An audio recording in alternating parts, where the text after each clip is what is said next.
Today I'm going to be showing you how to make this amazingly cool Coca-Cola bottle cake.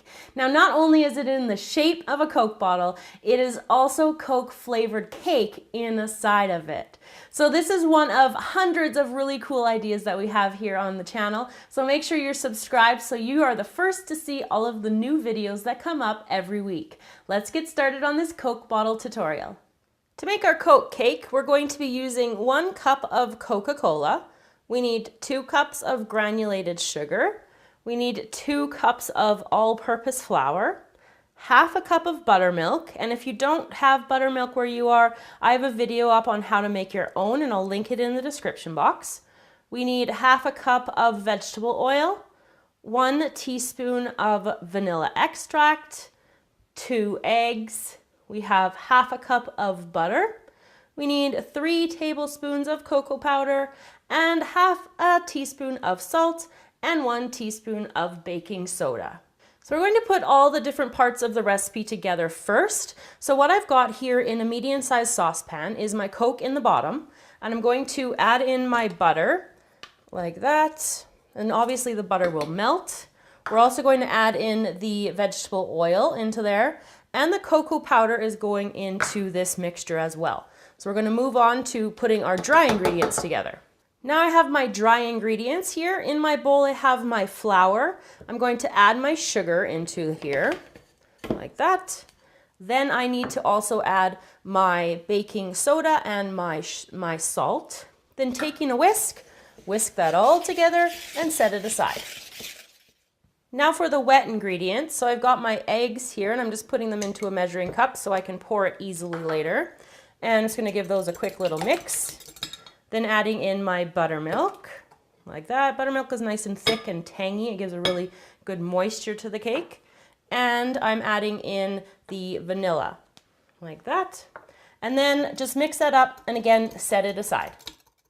So I have my saucepan on top of a heating element and it's about medium temperature, and I've got my Coke mixture in here that we put together a while ago, and this is just going to I'm going to let it cook and have the butter melt, and the cocoa's all going to mix together, and I'm going to bring it to just a boil. You want everything to be mixed and combined and nice and warm. After it's come to a boil, you just want to remove it and just set it aside to cool slightly. Probably about 5 or 10 minutes is all that's needed, and then we're going to add it into the next part of our cake batter.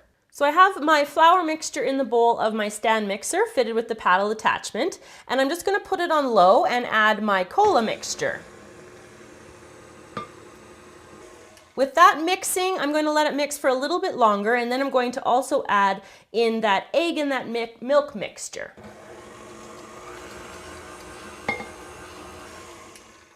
So I'm going to continue mixing these on low until everything has combined nice and smoothly. So this cake is a really sticky cake. So what I've done is I've extra kind of prepared my pan to make sure that my cake doesn't stick to it. So what I've done, and this is a 13 by 9 inch baking pan, and I've got nonstick spray, I've got wax paper, and I've just lightly dusted it with cocoa powder. So you don't have to do all of that, but I'm just erring really on the side of caution and letting you guys know. So I'm just going to take my batter and pour it into here. You can see it's nice and a beautiful little golden color. There we go. And what I'm going to do is bake this in a preheated oven at 350 degrees for about 30 to 35 minutes.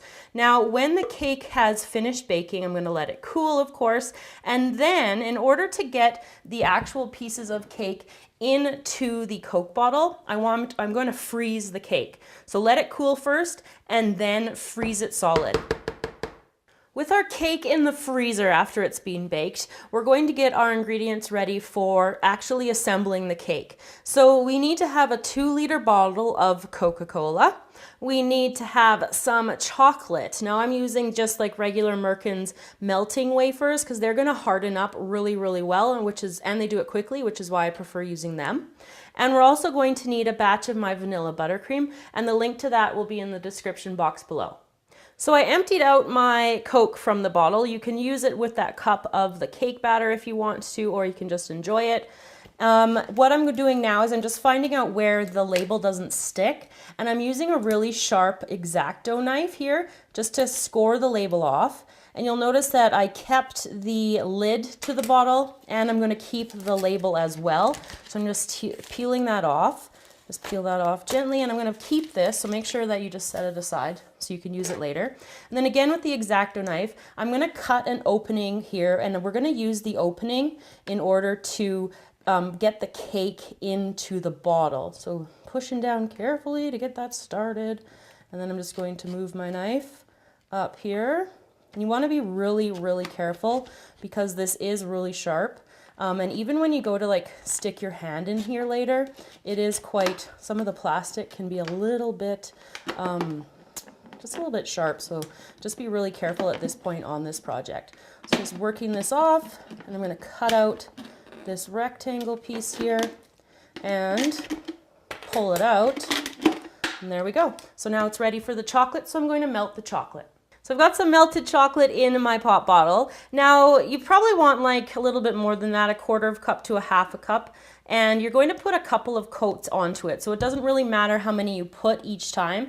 But what I'm going to do is you just like roll your bottle around, manipulate it in order to get it all covered in chocolate. And like I said, you're going to want at least probably 2 or 3 coats of chocolate. The thicker it is, the better it's going to be and the less chance it will have to break on you. So I'm just going to keep doing this, and then once I have 1 coat completely covering the outside of the bottle, I'm going to put it into the fridge, let it sit for probably like 10 minutes or so until it's solid, and then I'll put another couple coats on in between each time. Once your bottle is coated with the chocolate inside and nice and thick in there, I'm going to take the buttercream, and then I'm just going to try to give like a really thin coat, or as whatever you can get basically inside here. And I'm taking like a spatula, and I'm just starting it out like that. I'm going to spread the spatula around, trying to get all the different parts inside here as much as I can. So you want to go all the way to the end, and then to this end as well, to the top. And you can take an offset spatula and kind of spread it around. So you just want to give it a good coating here, and that's going to help your cake actually stick to the sides here when you go to put them in, which we'll do next. So I've got my cake here, and it's frozen, and I've sliced it into about 1-inch size slices, and this just makes it easier to get into the actual the bottle here. Just putting some buttercream on here, and then I'm going to just literally shove it down here, and that's why you want it to be frozen, because this cake is a really light cake, and so you want it to be frozen before you put it in, so you're able to actually handle it. Because I tried the first time to just kind of just push it in there, and it just turned into like basically a big giant cake pop. So I'm going to both ends, one that way, one this way, and just building up towards my gap here. And once I've got all the cake filling up the space in here, I'm going to show you the final step to the actual bottle, which is sealing the top where I'm putting my hand in here. So I'm just going to continue to fill up this bottle, and then I'll be back to show you how to put the chocolate over the top. So what I'm going to do now that I've got my bottle filled completely is I'm going to put some more chocolate on, and I'm just going to do a small amount at a time, and just take an offset spatula here, and you just want to gently rub it on. I made sure that the cake was the last thing that's kind of going to hit the chocolate. I just found that the chocolate attaches better to it than the buttercream. So in between each of these layers of chocolate, because you need to build it like you did the inside of the bottle, you're going to pop it into the fridge for about 10 to 15 minutes until you have a covering here completely covered over. Once we've got that top covered, I just used a sharp knife, my X-Acto, to carve away a little bit so I could actually get to this piece that we cut out before. So I'm just going to take my X-Acto knife again, and then I'm just going to go around really carefully, really slowly, and just what this is going to do is going to release the chocolate from the bottle, and you could hear it even kind of disappear in itself. Oh, and if you get cut like that, you kind of got to go all the way back to the beginning. Here we go, and keep on going. So I'm just going to go around like this and then cut away at little individual pieces of the plastic, and you just have to be really careful and again, really safe with the X-Acto knife. So I'm just going to keep cutting until I get my bottle released. So our last step to completing the cake is to put our label and our lid back on. So I've just got a little paintbrush here, and I'm just going to put a little bit of extra chocolate along here because I don't want too much. I just want to have a little bit for the label to stick to. So I'm just going to pull that up like that and then press that down and attach it on the other side as well. There we go. And then into the lid, we'll just put a little bit of chocolate there too, leftover chocolate from when we were rolling it around before, and then I just have to hold it there until it sets. So of course I've got another one on the go, and I'm going to slice one open so you guys can see the inside as well. So there you go, everybody, how to make this Coke bottle cake. I hope you enjoyed learning how to make Coke flavored cake we put inside here. And I've got it sliced open at the end here so you can see inside about what it might look like when you fill up your chocolate Coke bottle. So I hope you guys enjoyed